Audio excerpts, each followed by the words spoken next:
La femme de ménage est arrivée au manoir du millionnaire et est restée figée en voyant sa photo d'enfance dans un cadre noir.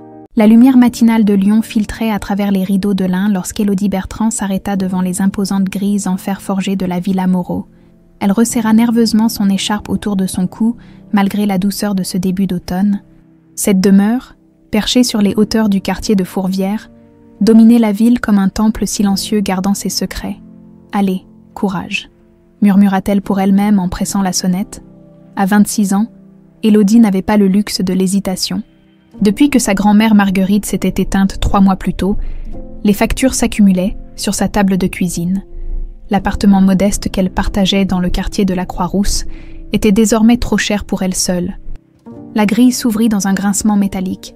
Un homme à la silhouette rigide l'attendait sur le perron, son visage aussi austère que son costume impeccablement repassé. « Mademoiselle Bertrand, je présume. »« Oui, c'est moi, » répondit-elle en serrant la petite valise contenant ses affaires. « Je suis Gérard Lenoir, majordome de la Villa Moreau. Veuillez me suivre. » Élodie suivit l'homme à travers l'allée de gravier bordée de tilleuls centenaires. La demeure se dévoilait peu à peu, une façade belle époque aux proportions imposantes, ornée de balcons en pierre sculptée et de hautes fenêtres. « Vous remplacez Madame Fournier qui a pris sa retraite après 30 ans de service », expliqua Gérard en l'introduisant dans un hall majestueux dominé par un escalier en marbre. « Je dois vous avertir d'emblée. Monsieur Claude Moreau ne tolère ni les erreurs, ni les questions indiscrètes. » Son regard s'attarda sur Élodie, comme pour jauger si cette jeune femme frêle aux grands yeux noisettes comprenait la portée de ses paroles. « Vous nettoierez les pièces en silence. Vous serez invisible, c'est la première règle de cette maison. » Élodie acquiesça. Le majordome lui montra sa chambre au 3e étage, dans l'aile réservée au personnel, une pièce modeste mais propre, avec une fenêtre donnant sur le jardin arrière et les eaux du Rhône au loin. « Le petit déjeuner du personnel est à 6 heures. Vous commencerez votre service à 6h30. Vos dimanches sont libres. » Une fois seule, Élodie déballa ses maigres possessions. Au fond de sa valise, enveloppée dans un foulard de soie, se trouvait son bien le plus précieux, un délicat collier en argent, orné d'un pendentif en forme de S, finement ciselé. Elle le passa autour de son cou, sentant le métal froid contre sa peau. « Je vais y arriver, mamie », murmura-t-elle en caressant le pendentif. Les derniers mots de Marguerite résonnaient encore dans son esprit. Sur son lit d'hôpital, sa grand-mère avait serré sa main, lui tendant ce collier avec une intensité troublante. « Ceci t'appartient, ma petite. Un jour, tu comprendras pourquoi. » Élodie n'avait jamais vu ce bijou auparavant. Quand elle avait questionné Marguerite, celle-ci avait déjà sombré dans l'inconscience, emportant ce mystère avec elle. Les jours suivants se déroulèrent dans une routine silencieuse. Élodie apprit rapidement la géographie de la Villa Moreau, le grand salon aux meubles d'époque couverts de housses, la salle à manger où seul un couvert était dressé chaque soir, la bibliothèque aux milliers de volumes jamais ouverts, une maison magnifique mais sans âme, comme figée dans un temps révolu. De Claude Moreau, le maître des lieux, elle n'apercevait que l'ombre. Un homme de 49 ans, au visage sévère, toujours vêtu de costume sombre, qui traversait les pièces comme un fantôme. Il quittait la villa tôt le matin pour ses bureaux du centre-ville et revenait tard le soir, s'enfermant systématiquement dans son bureau. Une semaine après son arrivée, alors qu'elle époussetait les cadres dans le couloir principal, Élodie entendit une mélodie mélancolique s'échapper d'une pièce qu'elle n'avait pas encore nettoyée. Poussée par la curiosité, elle suivit la musique jusqu'à une porte entr'ouverte. C'était une chambre d'enfant, une chambre de petite fille figée dans le temps, avec un lit à baldaquin, des poupées de porcelaine soigneusement alignées sur une étagère et un mobile d'étoiles suspendu au plafond. Claude Moreau était assis sur le bord du lit, regardant fixement un petit coffret à musique ouvert dans ses mains, d'où s'échappait la mélodie. Élodie recula discrètement, mais le plancher grinça sous son poids. « Qui est là ?» La voix de Claude claqua comme un fouet. « Pardonnez-moi, monsieur. » C'est Élodie, la nouvelle femme de ménage. L'homme referma brusquement le coffret à musique. Son regard était un mélange de colère et de douleur. « Cette pièce est interdite au personnel. »« Je suis désolé, monsieur. Je ne savais pas. » Il se leva, dominant Élodie de sa haute stature. « Maintenant, vous le savez, le 4e jour, Gérard lui confia les clés du bureau de Claude. Monsieur est à Paris pour une conférence. Vous avez 2 heures pour nettoyer son bureau. Ne déplacez rien. Le bureau était une pièce austère, aux murs lambrissés de chênes sombres. Élodie nettoyait méthodiquement quand son regard fut attiré par une photographie dans un cadre d'argent posé sur la cheminée en marbre. Elle s'approcha lentement. Son cœur manqua un battement. C'était une petite fille d'environ 4 ans, assise sur une balançoire dans ce qui semblait être le jardin de la villa. Elle portait une robe blanche à fleurs jaunes, ses cheveux châtains coiffés en 2 couettes, et son visage rayonnait de ce sourire insouciant propre à l'enfance. Mais ce qui fit trembler les mains d'Élodie, c'était le détail scintillant autour du cou de l'enfant. Un collier en argent avec un pendentif en forme de S, identique au sien. Elle porta instinctivement la main à son propre collier, incapable de détacher son regard de la photographie. Comment était-ce possible? Qui était cet enfant? La porte du bureau s'ouvrit brusquement. La faisant sursauter, Claude Moreau se tenait dans l'encadrement, son visage durci par la surprise et la méfiance. « Que faites-vous immobile devant cette cheminée ?» demanda-t-il d'une voix tranchante. Élodie recula, le cœur battant. « Je nettoyais. Monsieur, je suis désolée. » Ses yeux à lui se posèrent sur le collier qu'elle portait. Visible maintenant que son foulard avait glissé, une ombre indéchiffrable traversa son regard. « Vous avez terminé ici? Sortez. » Cette nuit-là, Élodie ne put trouver le sommeil.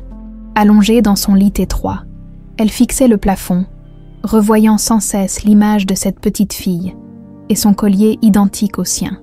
Les mots de sa grand-mère résonnaient dans sa tête. Un jour, tu comprendras pourquoi.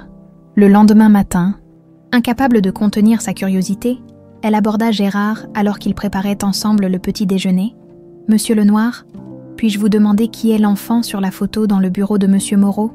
Le majordome se figea, la cafetière suspendue au-dessus d'une tasse. « Vous avez vu la photo ?» Ce n'était pas une question, mais une constatation amère. C'était Sophie Moreau, la fille de monsieur. Était, les yeux de Gérard se voilèrent. Elle a disparu il y a 22 ans, alors qu'elle n'avait que 4 ans. Cette photo est la dernière souvenir que monsieur a d'elle. Élodie sentit un frisson lui parcourir l'échine. 22 ans, elle avait 26 ans. La coïncidence des dates résonnait dans son esprit comme un glas. Qu'est-il arrivé à la mère de Sophie? Osa-t-elle demander. Madame Moreau est décédée en donnant naissance à Sophie. Monsieur ne s'est jamais remarié. Gérard serra les lèvres, comme s'il en avait déjà trop dit. Il suffit avec les questions, mademoiselle Bertrand. Cette maison porte assez de chagrin sans qu'on les déterre. Mais pour Élodie, quelque chose venait de s'éveiller. Une intuition sourde, troublante. Elle porta la main à son collier. Ce lien énigmatique vers un passé qu'elle commençait à soupçonner être le sien. Les jours suivants, Élodie observa la villa Moreau avec un regard nouveau. Chaque recoin, chaque objet lui semblait désormais porteur d'un message qu'elle ne parvenait pas encore à déchiffrer. La demeure n'était plus simplement son lieu de travail, mais un labyrinthe de secrets dont elle suspectait faire partie. Claude Moreau avait repris ses habitudes. Levé à 6 heures, petit déjeuner solitaire, départ pour ses bureaux à 7h30, retour tardif, leurs chemins se croisaient rarement, mais Élodie sentait parfois son regard s'attarder sur elle, comme s'il cherchait quelque chose dans ses traits. Un matin, alors qu'elle servait son café, il brisa leur silence habituel. « Ce collier que vous portez, d'où vient-il » Élodie effleura instinctivement le pendentif en argent. « Ma grand-mère me l'a donné avant de mourir, monsieur. »« Votre grand-mère » Il semblait peser chaque mot. « Vous a-t-elle dit d'où il venait ?»« Non, monsieur.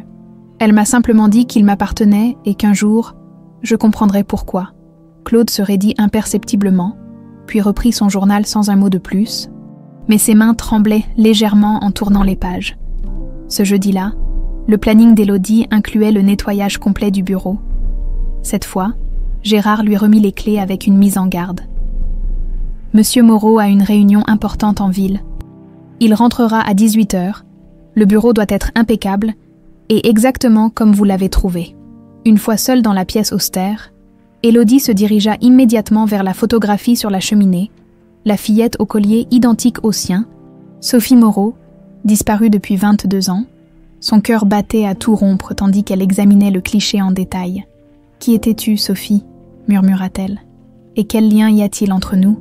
Élodie reprit son nettoyage, tout en observant minutieusement le bureau. Sur l'imposant bureau en acajou, rien de personnel, seulement des dossiers soigneusement étiquetés, Les tiroirs étaient verrouillés, les étagères ne contenaient que des ouvrages de droit et d'économie. C'est en époussetant les livres qu'elle remarqua un volume qui dépassait légèrement « Histoire de Lyon, quartier et monuments ». En le remettant en place, elle sentit une résistance, curieuse. Elle tira doucement le livre et découvrit qu'il dissimulait un petit bouton doré. Après une hésitation, elle appuya dessus. Un déclic se fit entendre, et une section étroite de la bibliothèque pivota légèrement, révélant un passage secret, comme dans les romans, chuchota Élodie, partagée entre l'excitation et l'appréhension. Le passage menait à une petite pièce, visiblement un bureau secondaire et plus intime. Contrairement au bureau principal, celui-ci débordait de souvenirs, des photos encadrées couvraient les murs. Claude plus jeune avec une femme élégante aux yeux rieurs. La même femme, visiblement enceinte, puis des photos de Sophie à différents âges.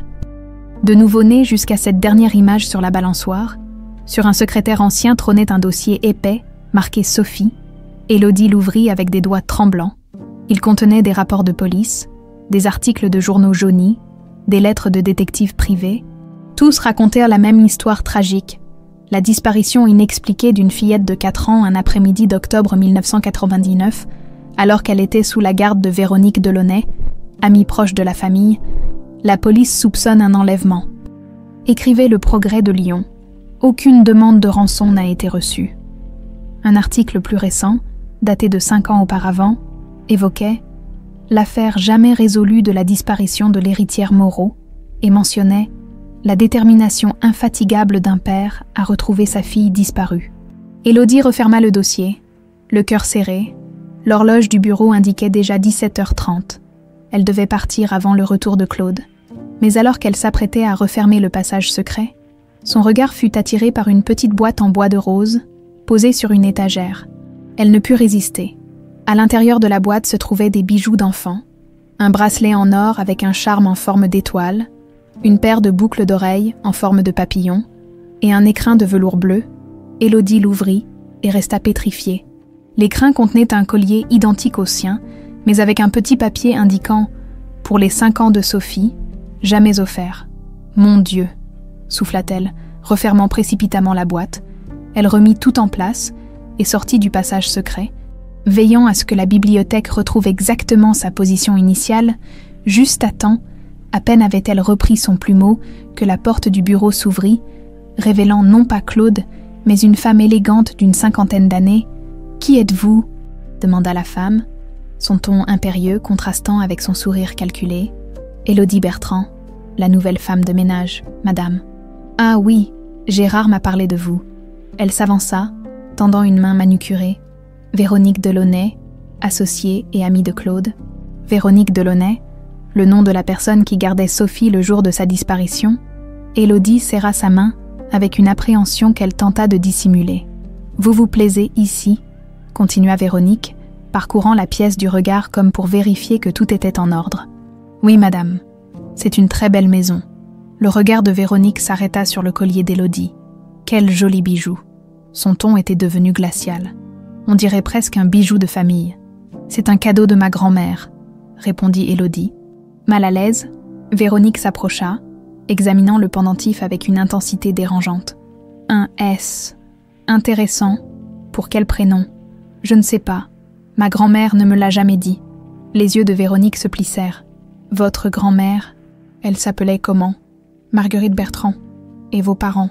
Je ne les ai jamais connus. C'est ma grand-mère qui m'a élevée. » Quelque chose dans le regard de Véronique changea, comme une ombre fugace.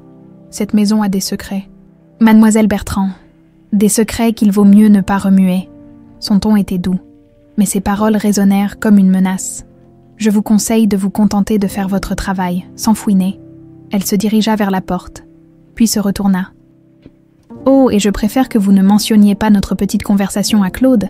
Il est fragile quand il s'agit du passé. » Après son départ, Élodie resta immobile, le cœur battant.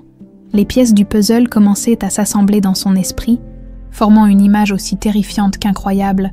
Ce soir-là, incapable de trouver le sommeil, elle descendit à la cuisine pour se faire une tisane. Elle fut surprise d'y trouver Gérard, assis devant une tasse de thé, le regard perdu dans ses souvenirs. « Vous ne dormez pas, monsieur Lenoir. » Il leva les yeux. semblant hésiter avant de répondre. « Certains anniversaires rendent le sommeil difficile, mademoiselle Bertrand. »« Quel anniversaire ?»« Demain, cela fera 22 ans jour pour jour que mademoiselle Sophie a disparu. » Élodie sentit un frisson la parcourir. « Vous étiez déjà au service de monsieur Moreau à cette époque. Depuis toujours, j'ai vu naître Sophie. J'ai assisté au désespoir de monsieur après sa disparition. » Il soupira profondément. Cette maison n'a plus jamais été la même. Élodie s'assit face à lui, rassemblant son courage.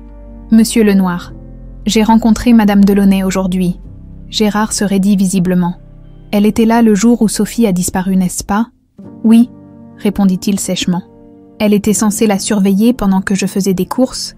Quand je suis revenue, Sophie avait disparu et Véronique était en larmes, prétendant qu'elle s'était absentée à peine quelques minutes pour prendre un appel téléphonique. Vous croyez à cette version ? Le regard de Gérard s'assombrit. Ce n'est pas à moi de croire ou de ne pas croire. Mademoiselle, la police n'a jamais trouvé de preuves contre qui que ce soit. Il se leva, signifiant que la conversation était terminée. Mais si vous voulez un conseil, ajouta-t-il en baissant la voix, méfiez-vous de Véronique Delaunay. Elle n'est pas seulement l'associée de monsieur. Elle a toujours voulu plus. Beaucoup plus. Cette nuit-là, allongée dans son lit, Élodie ne cessait de tourner et retourner les informations dans sa tête. Le collier, la date de la disparition de Sophie, son propre passé flou. Et au centre de tout, cette femme au regard calculateur, Véronique Delaunay, elle porta la main à son collier. Ce lien mystérieux avec un passé qu'elle commençait à redouter de découvrir, car si ses soupçons étaient fondés, cela signifiait que toute sa vie avait été bâtie sur un mensonge. « Qui suis-je vraiment ?» murmura-t-elle dans l'obscurité. Le jour de l'anniversaire de la disparition de Sophie, une ambiance encore plus lourde qu'à l'ordinaire régnait sur la villa Moreau. Claude ne quitta pas sa chambre de la matinée. Gérard, le visage fermé, déposa un plateau de petit déjeuner devant sa porte sans qu'Élodie puisse apercevoir la réaction du maître des lieux. « Monsieur ne recevra personne aujourd'hui », annonça le majordome en revenant à la cuisine. « Mademoiselle Bertrand, vous vous occuperez de l'Éleste. Aucun bruit, je vous prie. » Élodie acquiesça, mais une question lui brûlait les lèvres. « Monsieur Lenoir, où se trouvait la chambre de Sophie ?» Le majordome la fixa un instant, comme s'il hésitait entre la réprimander pour sa curiosité ou lui répondre. « Au premier étage, dernière porte au fond du couloir nord, » dit-il finalement. « Mais cette pièce est condamnée. Monsieur en garde la clé sur lui en permanence. » Cela n'étonna pas Élodie. La chambre d'enfant qu'elle avait entreaperçue la semaine précédente, celle où Claude écoutait la boîte à musique, se situait exactement à cet endroit. Elle passa la matinée à épousseter les lustres de cristal et à cirer les meubles anciens de l'Éleste, vers midi, alors qu'elle terminait de polir une commode Louis XV. Elle entendit la porte d'entrée claquer. Par la fenêtre, elle aperçut Claude qui traversait le jardin d'un pas lourd, se dirigeant vers le petit cimetière familial à la limite de la propriété. Une impulsion irrésistible s'empara d'elle, vérifiant que Gérard était occupé dans les cuisines. Élodie se glissa jusqu'au couloir nord du premier étage. La porte de la chambre de Sophie était entr'ouverte. Le cœur battant, elle s'approcha et poussa doucement le battant. La pièce baignait dans une lumière douce, filtrée par des rideaux couleur lavande. C'était une chambre d'enfant parfaitement préservée. Le lit à baldaquin avec ses draps brodés, une bibliothèque remplie de livres colorés, des poupées de collection alignées sur une étagère, un cheval à bascule en bois peint, et dans un coin, la petite table où Claude avait écouté la boîte à musique. Élodie entra sur la pointe des pieds, comme si elle craignait de réveiller les fantômes du passé. Sur la table de chevet, un cadre en argent contenait une photo de Sophie bébé, dans les bras d'une femme aux traits délicats qui ressemblait étrangement à Élodie elle-même. Hélène Moreau, la mère de Sophie, décédée en couche, un frisson la parcourut. La ressemblance était frappante. Sur un bureau d'enfant, des cahiers de coloriage et des crayons étaient disposés comme si leur propriétaire venait juste de s'absenter. Un calendrier mural était arrêté au mois d'octobre 1999. La date du 15 entourée au feutre rouge avec l'inscription « Cours de danse, 15 heures, le jour de la disparition », Élodie remarqua une écharpe en soie posée sur le dossier d'une chaise, comme si quelqu'un l'avait délicatement placée là en attendant de la porter à nouveau. Dans l'armoire entr'ouverte, elle aperçut des robes d'enfants soigneusement suspendues, des chaussures alignées au sol, des chapeaux sur une étagère. Cette chambre n'était pas simplement préservée, elle était maintenue prête. comme si Sophie pouvait revenir à tout moment. « Ah, qu'est-ce que vous faites ici ?» La voix glaciale de Véronique la fit sursauter. La femme se tenait dans l'encadrement de la porte, son visage déformé par la colère. « La porte était ouverte, et vous vous êtes permis d'entrer. » Véronique s'avança dans la pièce. « Savez-vous ce que Claude ferait s'il vous trouvait ici ?»« Je suis désolée, madame. J'étais curieuse. » « La curiosité est un vilain défaut, mademoiselle Bertrand, surtout dans cette maison. » Véronique s'approcha d'Élodie, la dominant de sa taille. Ses yeux scrutaient son visage avec une intensité troublante. « Vous lui ressemblez, vous savez. »« À qui ?» demanda Élodie, bien qu'elle connût déjà la réponse. « À Hélène, la femme de Claude, la mère de Sophie. » Véronique caressa distraitement le cheval à bascule. « Claude ne l'a jamais remarqué. Il ne regarde personne. Mais moi, je l'ai vue immédiatement. » Elle se tourna vers Élodie, un sourire froid aux lèvres. « Vous vous demandez si c'est pour ça qu'il vous a embauché, parce que, inconsciemment, vous lui rappelez sa défunte épouse. Ou peut-être, sa fille disparue. » Élodie resta silencieuse, incapable de déterminer si Véronique essayait de la déstabiliser ou si elle exprimait une véritable préoccupation. « Sortez d'ici », ordonna soudain Véronique, « et n'y remettez jamais les pieds. » Élodie obtempéra, mais au moment de franchir la porte, elle se retourna. « Vous étiez avec Sophie le jour de sa disparition, n'est-ce pas ?» Le visage de Véronique se figea. « Un terrible accident. J'ai tourné le dos 1 minute. Gérard m'a dit que vous prétendiez avoir pris un appel téléphonique. » « C'est exact. » Le ton de Véronique était devenu dangereusement calme. « Pourquoi toutes ces questions, mademoiselle Bertrand ? Simple curiosité. » « Je ne vous crois pas. » Véronique s'approcha, menaçante. « Il y a autre chose.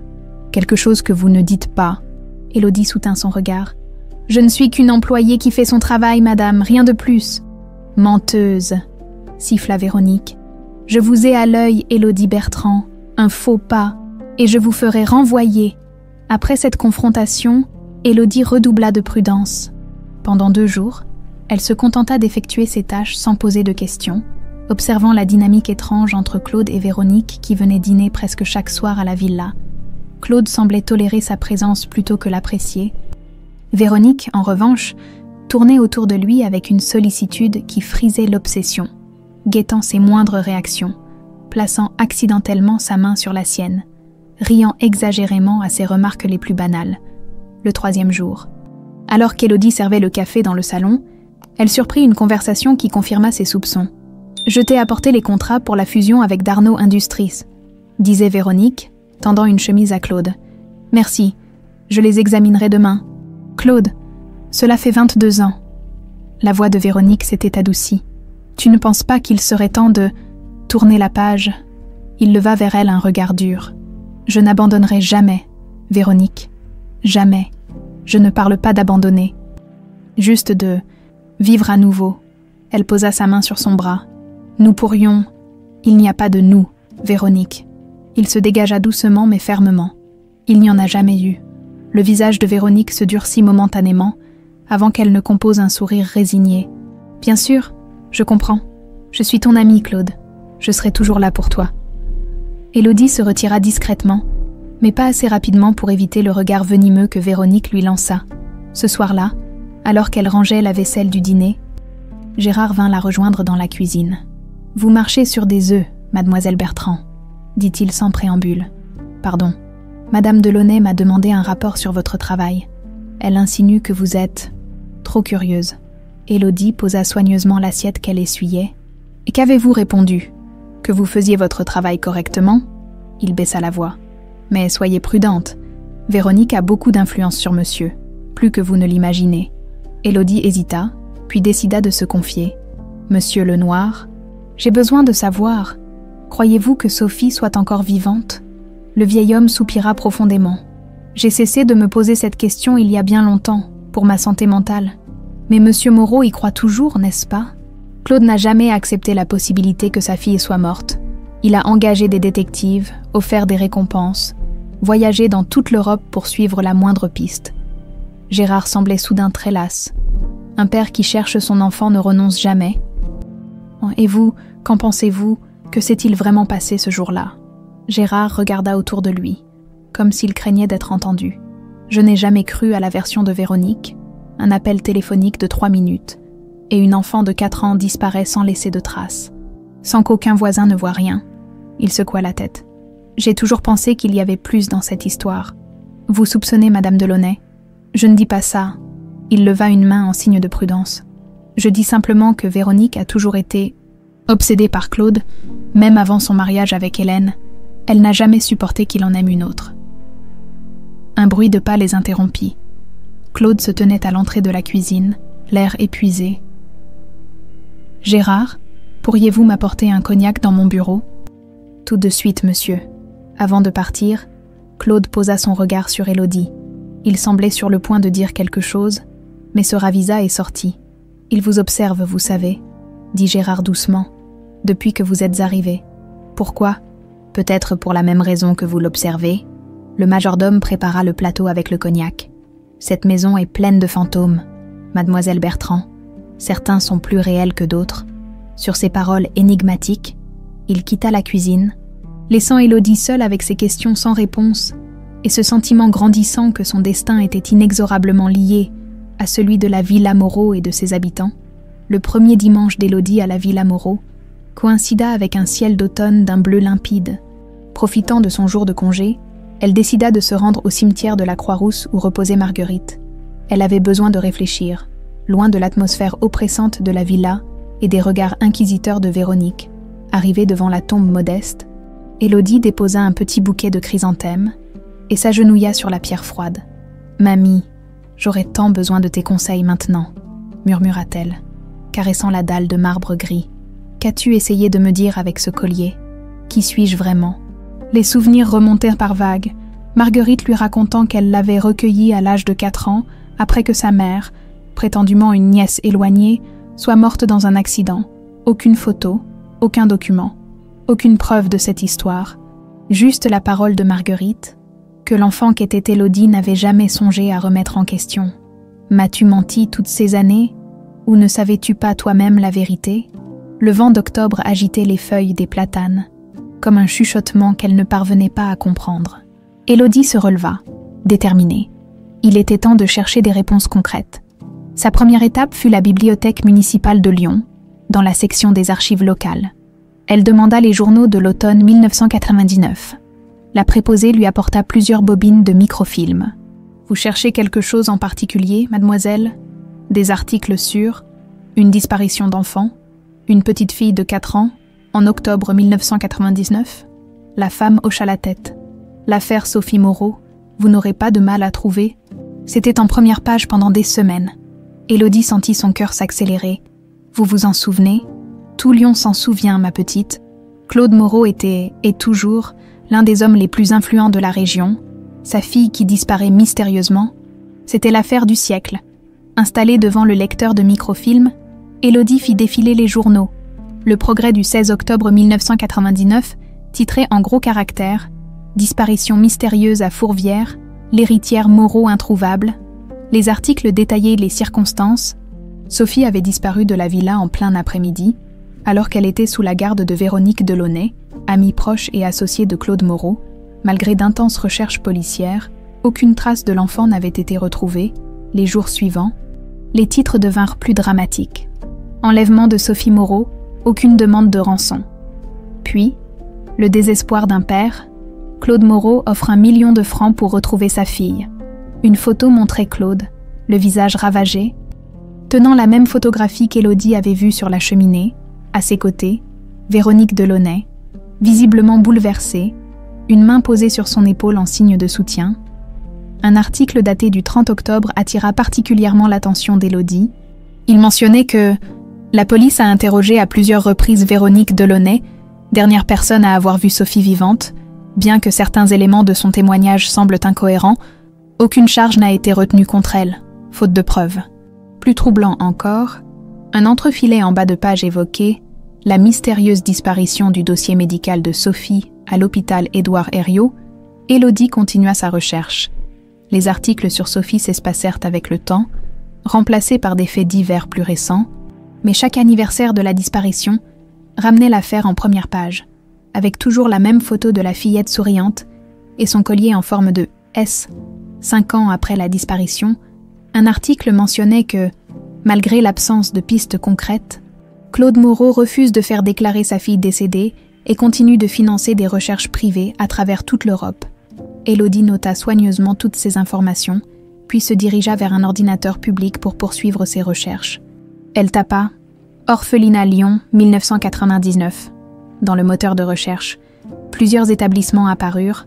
L'un d'eux attira son attention, l'orphelinat Saint-Joseph, fermé en 2005 suite à un scandale de maltraitance. Selon un article, l'établissement était connu pour ses méthodes disciplinaires controversées et son manque de transparence dans la gestion des dossiers d'adoption. Élodie sentit un frisson la parcourir. Et si, sa dernière étape fut les archives de l'état civil, elle demanda son propre certificat de naissance, celui qu'elle n'avait jamais vu. Marguerite lui ayant toujours dit que les documents avaient été perdus dans un incendie, après une attente qui lui parut interminable, l'employé revint avec un dossier mince. « Voici, mademoiselle Bertrand. » Le certificat était daté du 12 novembre 1999. Un mois après la disparition de Sophie, il indiquait qu'Élodie Bertrand, née de parents inconnus, avait été confiée à la garde de Marguerite Bertrand, sa grand-mère paternelle présumée. Aucune information sur ses parents biologiques, juste un tampon de l'orphelinat Saint-Joseph et une signature illisible. « C'est tout ?» demanda Élodie. Incrédule. « Il n'y a pas d'autres documents. C'est tout ce que nous avons, mademoiselle. Désolée. » Élodie quitta les archives, l'esprit en ébullition. Les dates concordaient parfaitement. Elle était arrivée chez Marguerite à l'âge approximatif de 4 ans.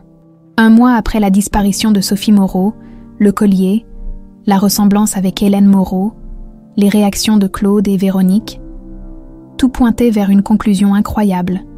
Sur le chemin du retour, elle passa devant l'ancien emplacement de l'orphelinat Saint-Joseph. Aujourd'hui remplacé par un immeuble d'habitation moderne, un vieux gardien balayait le trottoir devant l'entrée. Poussée par une intuition, Élodie l'aborda. « Excusez-moi, monsieur. Travailliez-vous déjà ici quand c'était l'orphelinat Saint-Joseph ?» L'homme, qui devait avoir plus de 70 ans, leva vers elle des yeux fatigués. « Oui, mademoiselle, j'étais le gardien, pourquoi ? Je fais des recherches sur mon passé. Je crois que j'ai été pensionnaire ici, brièvement, en 1999. » Ah, la belle époque. Il s'appuya sur son balai. Avant que les journalistes ne viennent tout fouiller et que la directrice ne soit arrêtée. La directrice. Sœur Mathilde, une femme terrible. Elle a été condamnée pour maltraitance et falsification de documents. Il baissa la voix. On disait même qu'elle acceptait de l'argent pour faire disparaître certains enfants des registres officiels. Le cœur d'Élodie bondit dans sa poitrine. Savez-vous ce qu'elle est devenue ? Elle est morte en prison, il y a quelques années. Dieu ait son âme, malgré tout. Et les archives de l'orphelinat. Tout a brûlé dans un incendie accidentel juste avant la fermeture. Il fit un geste significatif des doigts. Bien pratique, n'est-ce pas ? Élodie le remercia et reprit son chemin. Encore plus troublée qu'auparavant, un incendie, exactement ce que Marguerite lui avait raconté à propos de ses documents manquants, lorsqu'elle revint à la villa Moreau en fin d'après-midi, elle trouva Claude sur la terrasse, contemplant le jardin aux couleurs automnales. Pour la première fois, il l'invita à s'asseoir près de lui. « Vous avez passé une bonne journée, mademoiselle Bertrand. J'ai rendu visite à ma grand-mère, monsieur, au cimetière de la Croix-Rousse. Je suis désolée, c'était récent. 3 mois, un silence confortable s'installa entre eux, comme si aucun des deux n'avait besoin de parler pour se comprendre. « Ce collier que vous portez, » dit enfin Claude, les yeux fixés sur le pendentif argenté. « Il est identique à celui de ma fille. » Élodie toucha instinctivement le S gravé. « Je sais, monsieur. J'ai vu la photographie dans votre bureau. Comment est-ce possible ?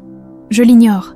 Ma grand-mère me l'a donné peu avant sa mort, me disant qu'il m'appartenait et qu'un jour je comprendrais pourquoi. » Claude se leva soudainement, comme agité par une émotion trop forte. Ce collier était unique. Je l'ai fait fabriquer spécialement pour Sophie à sa naissance. Un S pour Sophie, mais aussi pour Soleil.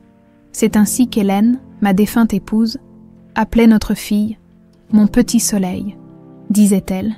Élodie sentit sa gorge se nouer. « Monsieur, je crois que... Claude, te voilà !» La voix de Véronique interrompit ce moment crucial.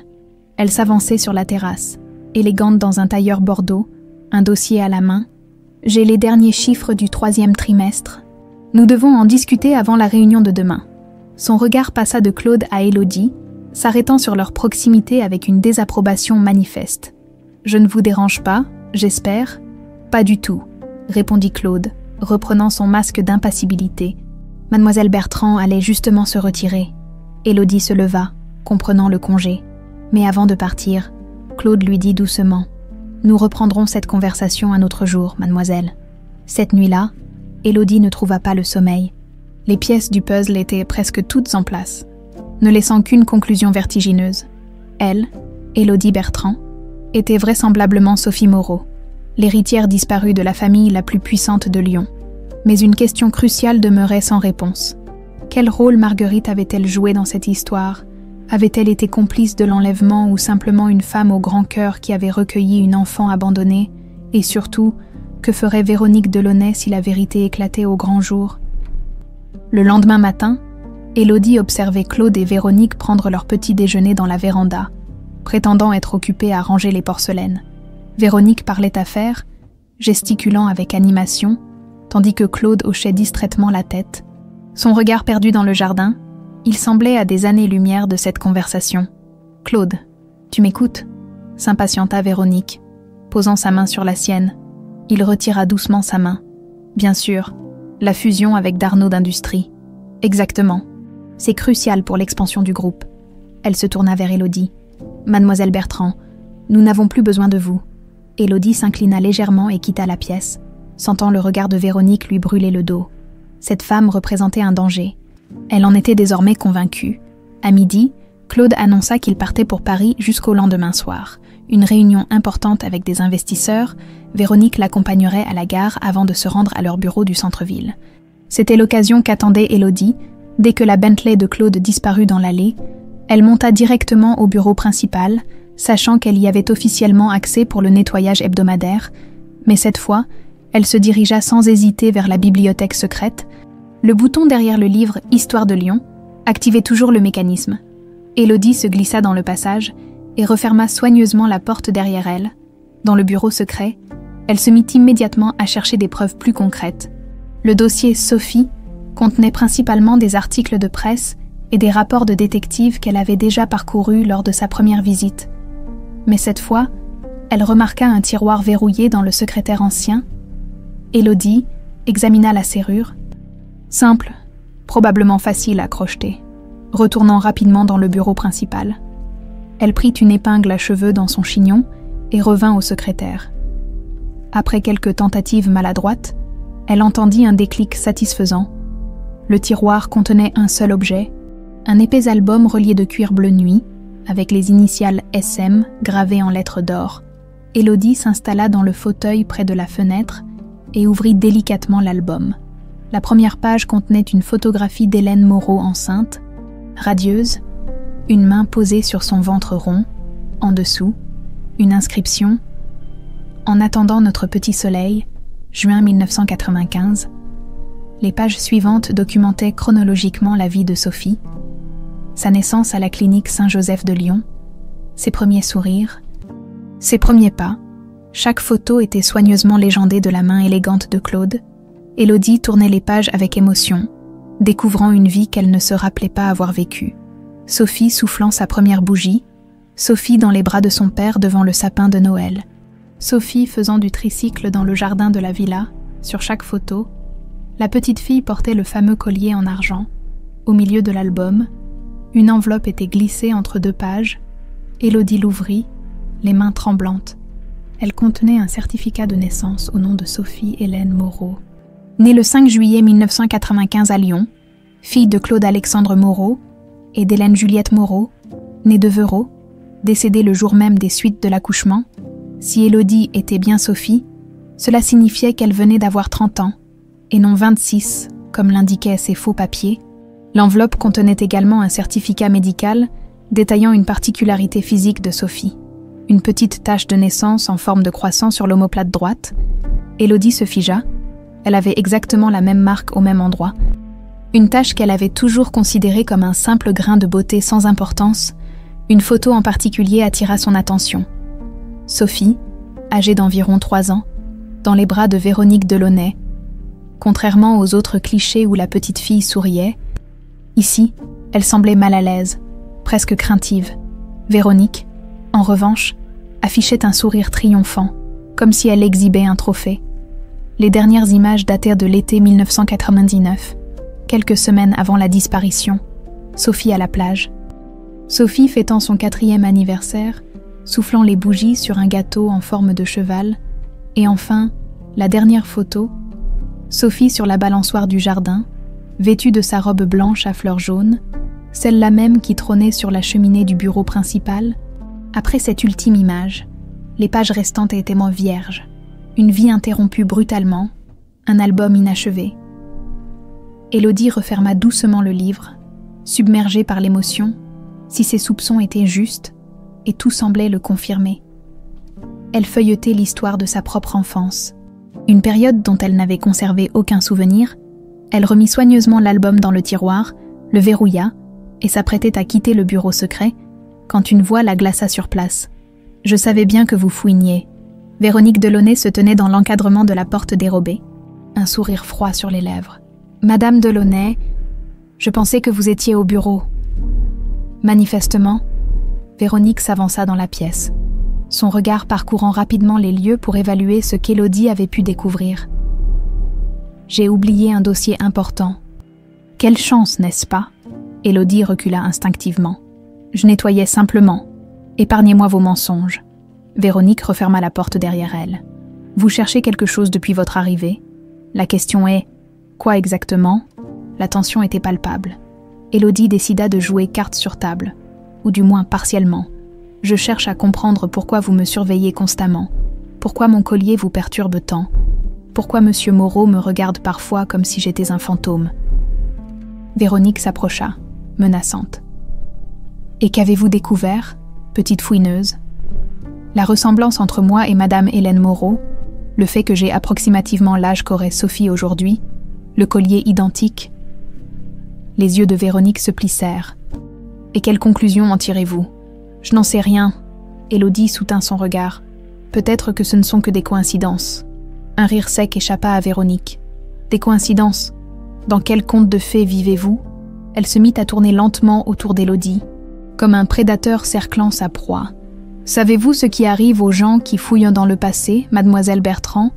Ils finissent souvent par y rester enfermés. » La menace était à peine voilée. Élodie sentit un frisson lui parcourir l'échine, mais garda une expression neutre. « Est-ce une menace, Madame Delaunay ?» Un simple conseil.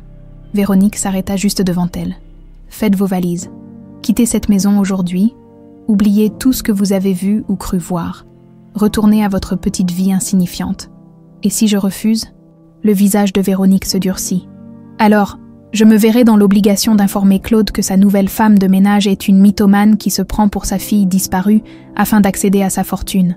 Comment croyez-vous qu'il réagira, après toutes ces années de faux espoirs et de déceptions ?» Élodie sentit la colère monter en elle. « Je n'ai jamais prétendu être Sophie. Mais vous le pensez, n'est-ce pas ?» Le ton de Véronique était venimeux. « Cette maison est pleine de femmes de ménage, d'infirmières, et même une fois une institutrice qui se sont imaginées être la solution au chagrin de Claude Moreau. Vous n'êtes pas la première, ma chère, juste la plus audacieuse. » Elle s'approcha encore, envahissant délibérément l'espace personnel d'Élodie. « Vous avez jusqu'à ce soir, ensuite, je parle à Claude. » Sur ces mots, elle tourna les talons et quitta la pièce, laissant Élodie tremblante de rage et de frustration. Cette nuit-là, seule dans sa chambre sous les combles, Élodie tournait et retournait les événements dans sa tête. Véronique avait frappé là où ça faisait mal, instillant le doute. Et si elle n'était qu'une énième illuminée s'imaginant des liens inexistants avec la famille Moreau? Mais les preuves étaient là. Le collier, la tâche de naissance, les dates concordantes, l'orphelinat aux pratiques douteuses, le certificat de naissance suspect. Vers minuit, épuisée par ses réflexions circulaires, Élodie s'assoupit. Son sommeil fut peuplé d'images étranges. Une femme aux traits flous l'emportant dans la nuit, le bruit d'une porte qui se referme, un trajet interminable dans une voiture sombre, et surtout, cette voix d'enfant qui criait « Papa, papa !» Dans le vide, elle se réveilla en sursaut, le cœur battant, un rêve, ou des souvenirs enfouis qui remontaient à la surface. À l'aube, sa décision était prise. Elle ne fuirait pas. Si elle était vraiment Sophie Moreau, elle méritait de connaître la vérité, et Claude méritait de retrouver sa fille. Et si elle se trompait, au moins, elle aurait essayé. Mais elle devait agir vite. Véronique reviendrait avec Claude le soir même. Il lui fallait des preuves irréfutables avant cela. Une seule solution s'imposait. Un test ADN. L'aube venait à peine de se lever sur Lyon, lorsqu'Élodie descendit silencieusement l'escalier principal. La villa Moreau dormait encore, hormis Gérard qui préparait déjà le petit déjeuner dans la cuisine. « Vous êtes matinale, mademoiselle Bertrand », remarqua-t-il sans lever les yeux de la pâte à pain qu'il pétrissait. « J'ai besoin de votre aide. » Monsieur Lenoir, le majordome s'arrêta, essuyant ses mains sur son tablier immaculé. « Je vous écoute. Je dois me procurer un échantillon ADN de monsieur Moreau. » Gérard la fixa un instant, impassible, puis reprit son pétrissage comme si elle venait de lui demander la météo du jour. « Puis-je savoir pourquoi ?» Élodie prit une profonde inspiration. Elle devait se confier à quelqu'un, et le vieux majordome semblait le seul allié potentiel dans cette maison. « Je pense. Non. Je suis presque certaine d'être Sophie Moreau. » Les mains de Gérard s'immobilisèrent à nouveau, mais son visage resta parfaitement neutre. « Continuez. » Élodie lui exposa ses découvertes. Le collier, l'orphelinat aux pratiques douteuses, les dates concordantes, la tâche de naissance, ses recherches aux archives municipales. Gérard l'écouta sans l'interrompre. « Et Madame Delaunay vous a surprise dans le bureau secret, » conclut-il, ce qui n'était pas une question. « Oui, elle m'a menacée. Elle veut que je parte avant le retour de monsieur Moreau ce soir. » Gérard soupira profondément. « J'ai toujours su que cette femme cachait quelque chose. Depuis 26 ans que je la côtoie, je n'ai jamais compris comment Claude pouvait lui faire confiance. Vous me croyez alors? Je ne sais pas quoi croire, mademoiselle, mais je sais reconnaître la sincérité quand je la vois. » Il passa une main fatiguée sur son visage. « Si vous êtes Sophie, cela expliquerait bien des choses. La façon dont monsieur vous observe, ses silences... » Il réfléchit un instant. Un test ADN est effectivement la seule solution, mais ce sera compliqué sans que Madame Delaunay ne soit au courant. Pourrait-elle vraiment empêcher monsieur Moreau d'accepter ce test? Elle n'est que son associée, après tout. Gérard eut un rire sans joie. Que son associée, elle est bien plus que cela. Elle est son bras droit, sa conseillère, sa confidente. Depuis la mort d'Hélène, elle a progressivement pris une place démesurée dans sa vie. Il baissa la voix. Véronique a toujours été amoureuse de Claude. Même du temps où il était marié, elle a attendu patiemment dans l'ombre, espérant qu'il se tourne vers elle après son deuil. Mais il ne l'a jamais fait.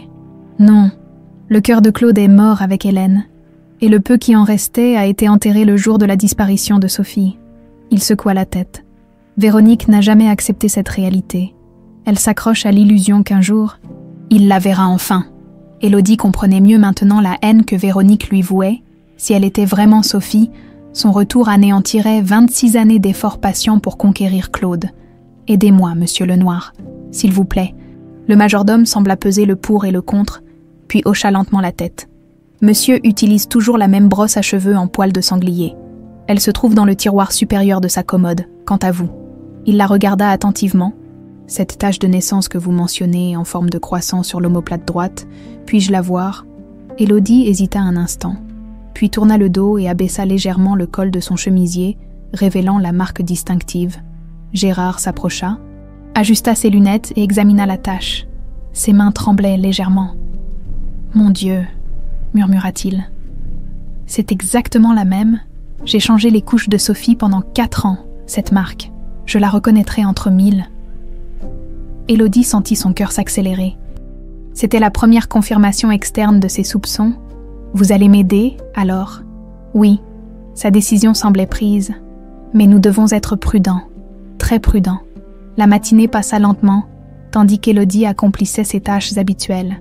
Tentant de paraître normale, à midi, Gérard lui fit un signe discret en lui remettant un petit sac en papier, quelques cheveux de la brosse de monsieur, et ceci. Il lui tendit un tube scellé, un laboratoire privé qui travaille occasionnellement pour monsieur Moreau. Ils seront discrets et rapides. Comment avez-vous obtenu? Moins vous en saurez, mieux ce sera. Il vérifia que personne ne les écoutait. Ils ont promis les résultats pour demain matin. J'ai dit que c'était urgent. Élodie serra le précieux échantillon dans sa poche. Merci, monsieur Lenoir. Ne me remerciez pas encore, si vous êtes vraiment Sophie. » Il ne termina pas sa phrase, mais son regard en disait long sur les bouleversements à venir. Après avoir déposé les échantillons au laboratoire pendant sa pause déjeuner, Élodie revint à la villa, l'esprit plus léger. Demain, elle saurait. Mais il restait encore un obstacle de taille, survivre à la soirée avec Véronique et Claude. Elle était en train de préparer le salon pour leur retour quand la sonnette de l'entrée retentit. Gérard alla ouvrir et revint quelques minutes plus tard, l'air contrarié. « C'est pour vous, un certain monsieur Dumas des archives municipales. Il dit avoir des informations concernant votre requête d'hier. » Élodie fronça les sourcils, surprise. Elle n'avait laissé aucune coordonnée aux archives. Dans le hall d'entrée, un homme d'une quarantaine d'années en costume élimé l'attendait, une mallette à la main. « Mademoiselle Bertrand, je suis désolée de vous déranger à votre travail. Je suis François Dumas, responsable adjoint des archives de Lyon. Comment m'avez-vous trouvé ? » « Oh, ce n'était pas difficile. » Il eut un sourire gêné. « Vous avez demandé des informations sur l'orphelinat Saint-Joseph et la disparition de Sophie Moreau. Puis vous vous faites embaucher comme domestique chez les Moreau. » J'ai fait le rapprochement. Élodie sentit une sueur froide lui parcourir le dos. Si cet homme avait pu la retrouver si facilement, d'autres le pourraient aussi. Que voulez-vous ? Vous aider ? Il baissa la voix. Après votre visite, j'ai fait quelques recherches personnelles. L'affaire Sophie Moreau m'a toujours intriguée. J'étais journaliste à l'époque, avant de rejoindre les archives. Il ouvrit sa mallette et en sortit un dossier. J'ai retrouvé mes notes d'alors, des éléments qui n'ont jamais été publiés, notamment concernant Véronique Delaunay. Le cœur d'Élodie bondit. Quel genre d'éléments ? Des incohérences dans son témoignage, des appels téléphoniques étranges les semaines précédant l'enlèvement, et surtout, ceci. Il sortit une photographie en noir et blanc, montrant Véronique en grande conversation avec une femme en habit religieux devant ce qui semblait être l'orphelinat Saint-Joseph. « Sœur Mathilde, la directrice de l'orphelinat ?» précisa-t-il. Cette photo a été prise 2 semaines avant la disparition de Sophie. Véronique Delaunay a toujours nié connaître cette femme ou cet établissement. Élodie examina le cliché. Abasourdie. Pourquoi la police n'a-t-elle pas... La police a classé l'affaire après 6 mois d'enquête infructueuse, et Véronique Delaunay a des relations haut placées, très haut placées. Il lui tendit le dossier. Prenez-le. Ces informations pourraient vous être utiles. Pourquoi faites-vous cela ? Le regard de Dumas s'assombrit. Disons que j'ai une vieille dette envers Claude Moreau, et je n'ai jamais aimé les affaires non résolues. Après le départ de l'archiviste, Élodie s'enferma dans sa chambre pour étudier le dossier. Il contenait principalement des notes personnelles de Dumas, des dates, des horaires, des numéros de téléphone, des observations sur le comportement de Véronique pendant l'enquête. Un détail attira particulièrement son attention. 1 semaine après la disparition de Sophie, Véronique avait retiré une somme importante en liquide de son compte personnel. Le lendemain, elle s'était rendue à l'orphelinat Saint-Joseph. Le puzzle s'assemblait de façon terrifiante. À 18h, elle entendit la voiture de Claude se garer devant la villa. Par la fenêtre de sa chambre, elle vit Véronique descendre la première, puis tenir la portière à Claude avec une sollicitude excessive. Élodie inspira profondément. La confrontation approchait. Dans sa poche, elle serra le pendentif en forme de S, comme un talisman. Ce soir, elle affronterait Véronique Delaunay. Et demain, si les résultats du test ADN confirmaient ses soupçons, elle révélerait la vérité à Claude. À moins que Véronique ne mette sa menace à exécution avant, le dîner ce soir-là se déroula dans une atmosphère étrangement tendue. Claude, inhabituellement silencieux même pour lui, semblait préoccupé par des pensées lointaines. Véronique, en revanche, était d'une animation presque forcée, racontant en détail leur journée à Paris, les négociations, les rencontres, s'interrompant parfois pour lancer des regards appuyés à Élodie qui servait les plats. « Le vin, s'il vous plaît, mademoiselle Bertrand », demanda Véronique avec un sourire glacial. Élodie s'approcha pour remplir son verre, consciente du regard de Véronique qui suivait chacun de ses gestes. « Avez-vous fait vos bagages ?» murmura-t-elle quand Élodie se pencha. « Je n'ai pas l'intention de partir, madame », répondit Élodie tout aussi bas. Le sourire de Véronique se figea imperceptiblement. « Claude, tu ne trouves pas que notre nouvelle employée a quelque chose de... familier ?» lança-t-elle soudain. Changeant de tactique, Claude leva les yeux de son assiette, observant Élodie comme s'il la voyait pour la première fois. « Que veux-tu dire ?»« Oh, je ne sais pas. » Véronique fit tourner son vin dans son verre. « Il y a quelque chose dans ses traits. Tu ne trouves pas Une ressemblance avec quelqu'un. Le cœur d'Élodie se mit à battre plus fort. Véronique jouait-elle vraiment cette carte? Allait-elle suggérer la vérité pour mieux la discréditer? Claude examina attentivement Élodie, qui soutint son regard sans ciller. « En effet, dit-il finalement, elle ressemble un peu à Hélène. » Véronique eut un mouvement de recul, comme si elle ne s'attendait pas à cette réponse. « Vraiment, je pensais plutôt à cette femme de ménage que nous avions eue il y a quelques années, celle qui volait les bijoux. » Claude fronça les sourcils. « Ne sois pas ridicule, Véronique. Mademoiselle Bertrand est parfaitement honnête. Comment peux-tu en être si sûre? La connais-tu seulement ?» Véronique avait abandonné son sourire, laissant transparaître une irritation croissante. « Sais-tu par exemple pourquoi elle porte un collier identique à celui de Sophie ?» Un silence lourd s'abattit sur la salle à manger. Claude reposa lentement sa fourchette. « J'ai remarqué le collier. Oui, nous en avons brièvement discuté. Et cela ne t'a pas semblé suspect ?» insista Véronique. « Une parfaite inconnue qui débarque avec le collier de ta fille disparue. » Claude se tourna vers Élodie, le regard empreint d'une curiosité douloureuse. « Mademoiselle Bertrand, pourriez-vous nous laisser un moment, je vous prie ?» Élodie s'inclina légèrement et quitta la pièce, mais resta à proximité, dans le couloir, pour écouter. « Pourquoi cette soudaine hostilité envers cette jeune femme ?» demanda Claude, sa voix à peine audible à travers la porte. « Je m'inquiète pour toi, Claude. » Le ton de Véronique s'était adouci. « Tu as vécu tant de déceptions, tant de faux espoirs. Je ne veux pas que tu souffres à nouveau. Que veux-tu dire? J'ai fait quelques recherches sur ta nouvelle femme de ménage. Elle n'est pas ce qu'elle prétend être. » Élodie sentit son sang se glacer. Quelle recherche Véronique avait-elle bien pu faire en si peu de temps? « Cette fille a un passé trouble, » continuait Véronique. « Elle a été renvoyée de son dernier emploi pour vol, et avant cela, elle a travaillé dans une maison de retraite où des bijoux ont mystérieusement disparu. Pur mensonge, Élodie n'avait jamais travaillé dans une maison de retraite et son dernier employeur l'avait recommandé chaudement. Comment sais-tu cela? La voix de Claude était prudente. J'ai mes sources. Une pause calculée. Claude, cette fille est en train de te manipuler, le collier, la ressemblance avec Hélène. C'est trop parfait pour être honnête. Tu suggères qu'elle prétend être Sophie. Je suggère qu'elle pourrait essayer de t'extorquer de l'argent en jouant sur ta vulnérabilité. Ce ne serait pas la première fois qu'une opportuniste tente de profiter de ta situation. Élodie en avait assez entendu. Elle retourna discrètement à la cuisine, où Gérard préparait le dessert. À son expression, le majordome comprit immédiatement. Madame Delaunay passe à l'offensive. Elle ment à mon sujet, prétend que j'ai volé dans mes précédents emplois. Gérard secoua la tête, dégoûté mais pas surpris. C'est sa méthode habituelle. Discréditer ceux qu'elle considère comme des menaces. Que dois-je faire? Attendez les résultats du test ADN. Ensuite, parlez directement à Monsieur Moreau, seul à seul. Élodie acquiesça, puis prit le plateau de dessert pour retourner à la salle à manger. Quand elle entra, la conversation cessa brusquement. Claude l'observait avec une intensité nouvelle, comme s'il cherchait à déceler la vérité au-delà des apparences. « Mademoiselle Bertrand, dit-il soudain, pourriez-vous nous rejoindre au salon pour le café?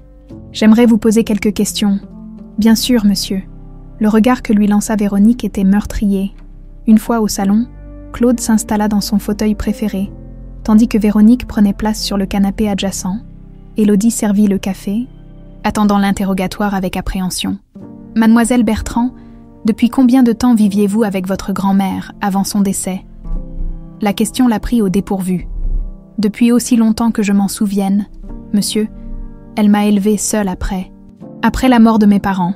Et vos parents, que leur est-il arrivé exactement ?» Élodie sentit le piège se refermer. Toute sa vie, elle avait répété l'histoire apprise de Marguerite. Ses parents morts dans un accident de voiture alors qu'elle n'avait que 4 ans. Mais si elle était vraiment Sophie, tout cela n'était que mensonge. « Un accident de voiture, monsieur. J'avais 4 ans. Je n'ai pas de souvenir d'eux. »« 4 ans, répéta Claude, songeur. L'âge qu'avait ma fille quand elle a disparu. » Véronique intervint. « Agacé. Claude, tu ne vas pas croire... » Il leva la main pour l'interrompre. « Ce collier que vous portez, mademoiselle Bertrand, votre grand-mère vous a-t-elle expliqué sa provenance ?»« Non, monsieur. Elle me l'a donné peu avant sa mort, me disant seulement qu'il m'appartenait et qu'un jour je comprendrais pourquoi. Puis-je le voir de plus près ?» Élodie hésita un instant, puis retira le collier et le lui tendit. Claude l'examina attentivement, retournant le pendentif pour observer le revers. « Il y a une inscription ici, » dit-il doucement. « Très fine. Presque effacée, pouvez-vous la lire ?» Élodie n'avait jamais remarqué d'inscription. Elle se pencha. « À mon petit soleil » lut-elle, « et des initiales H.M. Hélène Moreau » confirma Claude. « Ma défunte épouse a fait graver ce message avant la naissance de Sophie. » Le collier était un cadeau pour sa fille. Un silence lourd s'installa dans le salon. Véronique s'était levée, visiblement tendue. « Ça ne prouve rien, Claude. Elle pourrait l'avoir volé ou l'avoir acheté dans une brocante. Et la ressemblance avec Hélène, et son âge qui correspond, et cette marque de naissance en forme de croissant sur son omoplate droite. » Élodie sursauta. Comment savait-il pour la tache de naissance? Véronique semblait tout aussi surprise. Quelle marque de naissance? Gérard me l'a mentionné ce soir. Claude se tourna vers Élodie. Est-ce vrai? Avez-vous cette marque? Élodie acquiesça, incapable de parler. Ma fille avait exactement la même marque au même endroit. Véronique s'approcha, menaçante. C'est ridicule. Cette fille joue avec tes émotions. Claude. Elle s'est renseignée. Elle a appris ces détails je ne sais où. Il n'existe aucune photo publique de cette marque de naissance, répondit Claude calmement. C'était un détail connu uniquement de la famille et du personnel proche. Il se leva et s'approcha d'Élodie, la regardant droit dans les yeux. « Qui êtes-vous vraiment, mademoiselle Bertrand ?» Le moment était venu. Élodie prit une profonde inspiration. « Je pense être votre fille, monsieur Moreau, Sophie. » Le visage de Claude resta impassible, mais ses yeux trahissaient une tempête d'émotions. « J'ai demandé un test ADN, » continua-t-elle. « Les résultats seront disponibles demain matin. » Un test ADN? Véronique semblait avoir reçu un coup physique. Avec quel échantillon? Quelques cheveux de la brosse de monsieur Moreau? Véronique se tourna vers Claude, furieuse. « Tu ne vas pas croire cette folie.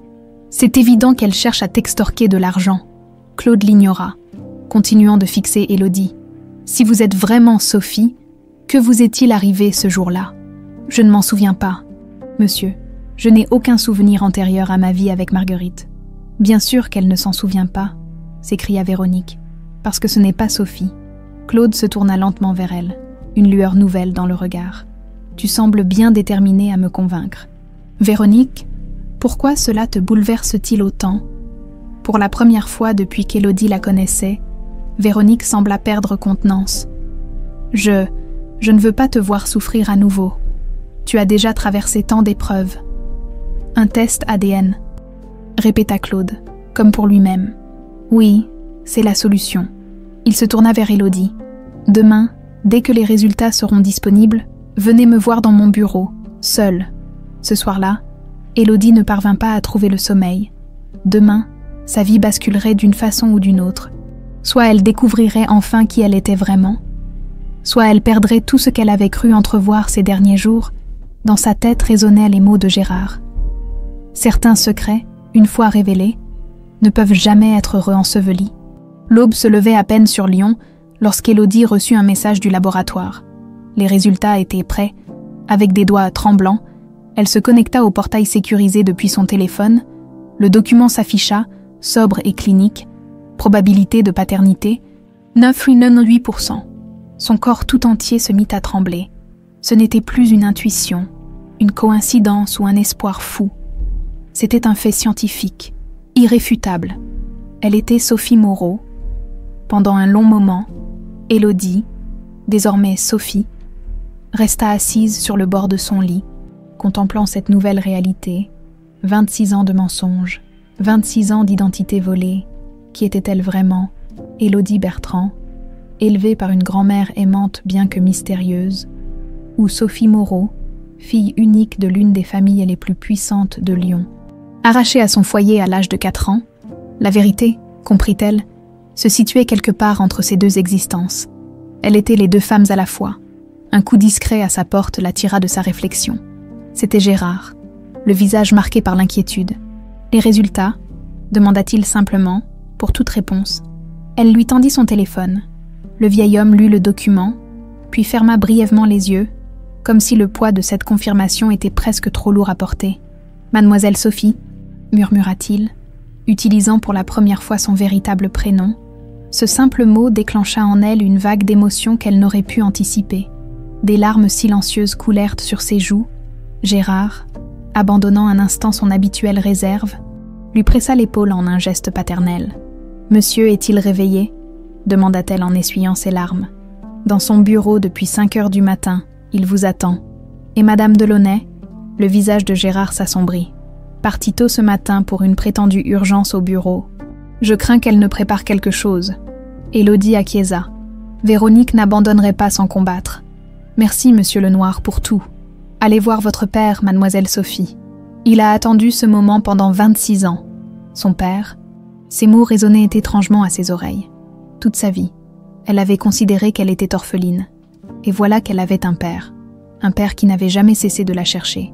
Elle descendit l'escalier principal, chaque marche la rapprochant de cette nouvelle existence qui l'attendait. Devant la porte du bureau, elle hésita un instant, puis frappa doucement. « Entrez !» Claude se tenait debout près de la fenêtre, le visage marqué par une nuit d'insomnie. Quand il la vit, quelque chose dans son regard changea. Un mélange d'espoir et de peur si puissant qu'il en était presque palpable. « Les résultats sont arrivés », dit-elle simplement, lui tendant son téléphone. Claude lut le document en silence. Ses mains commencèrent à trembler si violemment qu'il dut s'asseoir. Pendant un long moment, il resta immobile, le regard fixé sur l'écran, comme s'il craignait que les mots ne disparaissent s'il détournait les yeux. « C'est vrai », murmura-t-il enfin. « C'est vraiment vrai. » Il leva les yeux vers elle, et Élodie vit des larmes couler librement sur son visage habituellement si stoïque. « Sophie, ma petite fille. » Elle s'approcha doucement, incertaine de la conduite à tenir. Cet homme était son père biologique, mais aussi un étranger. Pourtant, quelque chose en elle reconnaissait cette connexion profonde. Ce lien du sang que 26 années de séparation n'avaient pu effacer. Claude se leva, et avec une hésitation touchante, ouvrit les bras. Élodie s'y blottit, et un sanglot déchirant s'échappa de la poitrine de cet homme qui avait contenu sa douleur pendant plus d'un quart de siècle. « Je savais que tu étais vivante », dit-il entre deux sanglots. « Je l'ai toujours su. » Ils restèrent ainsi enlacés, le temps se dissolvant autour d'eux, deux âmes brisées, qui enfin retrouvèrent leur complétude lorsqu'ils se séparèrent. Claude la regardait comme s'il essayait de mémoriser chacun de ses traits, de rattraper toutes ces années perdues en un seul regard. « Raconte-moi », demanda-t-il. « Tout, ta vie, comment tu as grandi, cette Marguerite qui t'a élevée. » Élodie Sophie s'assit face à lui et commença à raconter son histoire, son enfance heureuse mais modeste dans le quartier de la Croix-Rousse. Marguerite et ses petites attentions quotidiennes, l'école, ses études d'assistante sociale interrompues, faute de moyens après la mort de sa grand-mère. « Elle a été bonne pour toi ?» demanda Claude, la voix serrée. « Très bonne. Elle m'aimait sincèrement. J'en suis certaine. Alors je lui dois une dette éternelle. » Il hésita. « Mais savait-elle qui tu étais vraiment ?» C'était la question qui tourmentait aussi Élodie. « Je ne sais pas. Elle ne m'a jamais rien dit jusqu'à sa mort. C'est seulement quand elle m'a donné le collier que j'ai commencé à soupçonner qu'il y avait quelque chose d'étrange dans mon histoire. » Claude se leva et se dirigea vers son bureau. Il ouvrit un tiroir et en sortit un dossier épais marqué « Enquête Sophie. Pendant 26 ans, j'ai employé les meilleurs détectives privés pour te retrouver. Ils ont suivi des centaines de pistes. Interrogé des centaines de témoins. » Il feuilleta le dossier. Jamais ils n'ont mentionné une Marguerite Bertrand. Elle vivait très discrètement, presque recluse. Où travaillait-elle? Elle était infirmière à l'hôpital de la Croix-Rousse. Elle a pris sa retraite quand j'avais environ 12 ans. Claude nota l'information. Je vais faire vérifier, peut-être qu'elle pourra nous éclairer sur ce qui s'est réellement passé ce jour-là. La question restait en suspens, lourde de non-dits. Qui l'avait enlevée? Comment était-elle arrivée chez Marguerite? J'ai des raisons de croire que Véronique est impliquée, dit Élodie prudemment. Claude se raidit. Véronique, c'est une accusation grave, Sophie. Elle était certes avec toi ce jour-là, mais j'ai des preuves. Elle lui montra le dossier remis par Dumas, en particulier la photographie de Véronique avec sœur Mathilde devant l'orphelinat Saint-Joseph. Cet orphelinat a été fermé pour maltraitance et trafic d'enfants. Mon certificat de naissance falsifié porte leur tampon, et Véronique s'y est rendue 1 semaine après ma disparition, juste après avoir retiré une grosse somme d'argent. Le visage de Claude se décomposa au fil de sa lecture. La trahison de celle qui avait été sa plus proche confidente pendant près de 3 décennies semblait presque trop cruelle à accepter. « Pourquoi » murmura-t-il, incrédule. « Pourquoi aurait-elle fait une chose pareille ? Elle était amoureuse de vous. Elle l'est toujours. » Élodie hésita. « Je pense qu'elle espérait qu'après ma disparition, vous vous tourneriez vers elle pour trouver du réconfort. » Claude ferma les yeux, comme assailli par des souvenirs douloureux. C'est vrai qu'elle a toujours été présente, après la mort d'Hélène, puis après ta disparition. Elle n'a jamais cessé d'être à mes côtés. Il secoua la tête, atterré. J'ai toujours cru que c'était par amitié. Par loyauté. C'était de l'obsession, corrigea doucement Élodie. Le téléphone de Claude sonna, brisant ce moment d'intimité retrouvée. C'était Gérard. « Monsieur, Madame Delaunay vient d'arriver. Elle n'est pas seule. » Claude raccrocha, le visage soudain durci. « Véronique est là, avec quelqu'un. » Il se tourna vers Élodie. « Quoi qu'il arrive, reste près de moi. » Ils sortirent du bureau ensemble et se dirigèrent vers le hall d'entrée. Véronique s'y tenait, accompagnée d'un homme en costume sombre, qu'Élodie reconnut immédiatement. François Dumas, l'archiviste qui lui avait remis le dossier compromettant. « Claude, je suis désolée de débarquer ainsi, » commença Véronique d'une voix faussement contrite, « mais j'ai découvert quelque chose de terrible concernant ta femme de ménage. » Son regard se posa sur Élodie avec un mélange de haine et de triomphe. « Je te présente François Dumas, un détective privé que j'ai engagé pour vérifier les antécédents de Mademoiselle Bertrand. » Élodie sentit son sang se glacer. L'homme qui s'était présenté comme un archiviste bienveillant travaillait en réalité pour Véronique. « Monsieur Dumas a découvert des choses très intéressantes, » poursuivit Véronique. « Notamment que cette jeune femme a consulté tous les articles concernant Sophie aux archives municipales, qu'elle a cherché spécifiquement des informations sur l'orphelinat Saint-Joseph et qu'elle t'a délibérément approché pour... »« Ça suffit, Véronique, » coupa Claude d'une voix glaciale. « Tu ne comprends pas. Cette fille est une manipulatrice. Elle a orchestré tout cela pour... » J'ai dit « Ça suffit. » La voix de Claude résonna dans tout le hall. « Le test ADN est positif. Cette jeune femme est Sophie, ma fille. » Véronique blêmit, comme si on venait de lui asséner un coup physique. « Impossible, » balbutia-t-elle. « Les tests peuvent être falsifiés. Elle a dû... »« Arrêtez, Madame Delaunay, » intervint François Dumas d'une voix étonnamment calme. « Le jeu est terminé. » Il se tourna vers Claude et Élodie. « Je dois vous présenter mes excuses. Je ne suis pas détective privé. Je suis bien archiviste municipal, comme je l'ai dit à Mademoiselle Bertrand. Ou plutôt, Mademoiselle Moreau. » Véronique le dévisagea, stupéfaite. « Mais vous m'avez dit que... » « Je vous ai dit ce que vous vouliez entendre, Madame Delaunay. En réalité, je mène ma propre enquête sur la disparition de Sophie Moreau depuis des années. » Il sortit une carte professionnelle. François Dumas, ex-journaliste d'investigation, actuellement consultant pour la brigade des personnes disparues de Lyon. Véronique recula, comme un animal pris au piège. « Vous avez fait une grave erreur de calcul, Madame Delaunay, » poursuivit Dumas.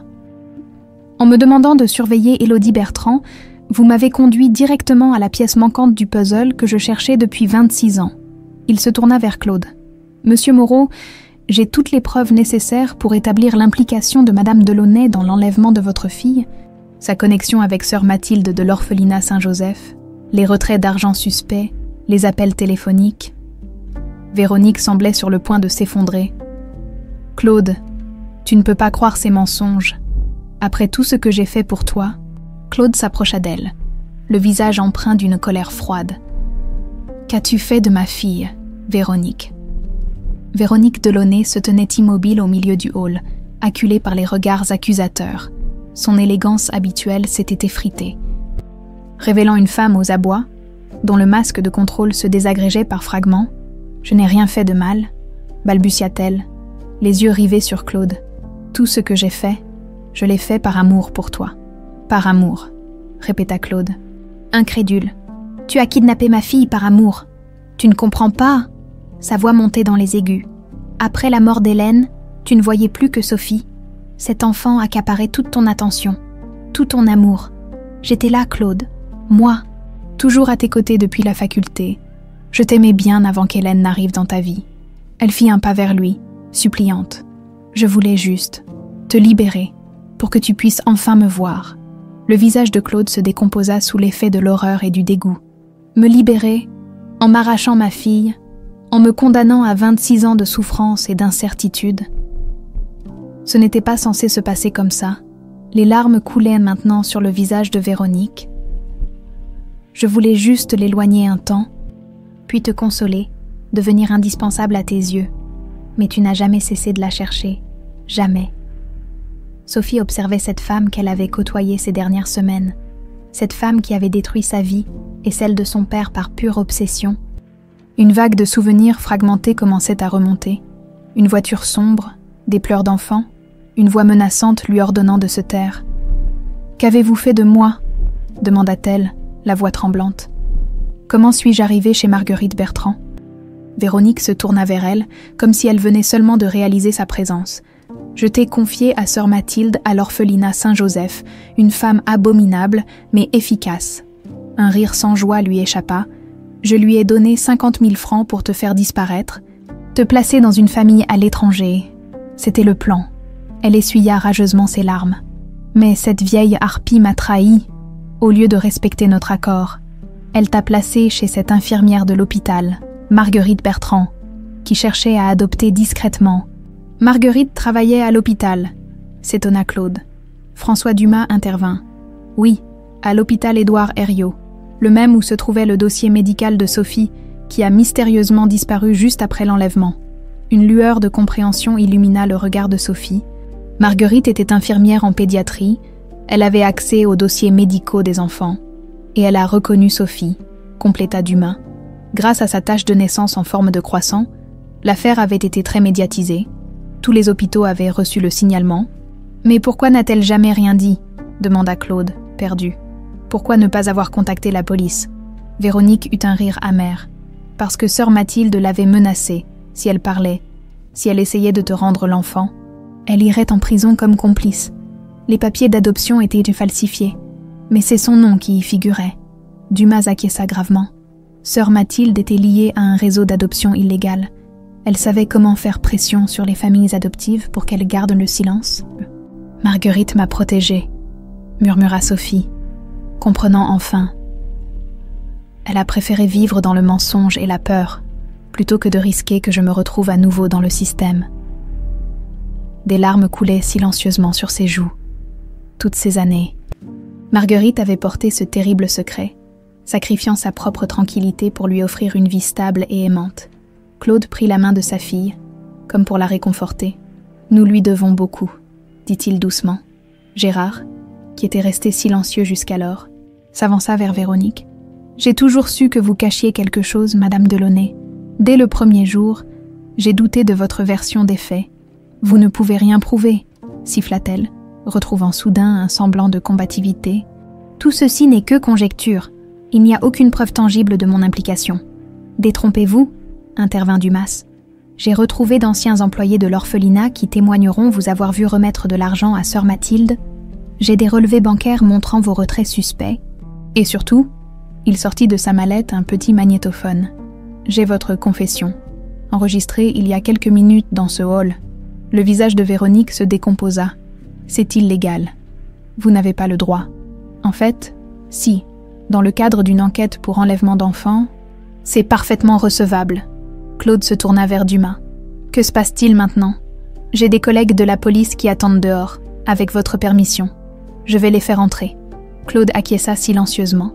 Dumas sortit un instant et revint accompagné de 2 officiers de police en civil qui procédèrent à l'arrestation de Véronique.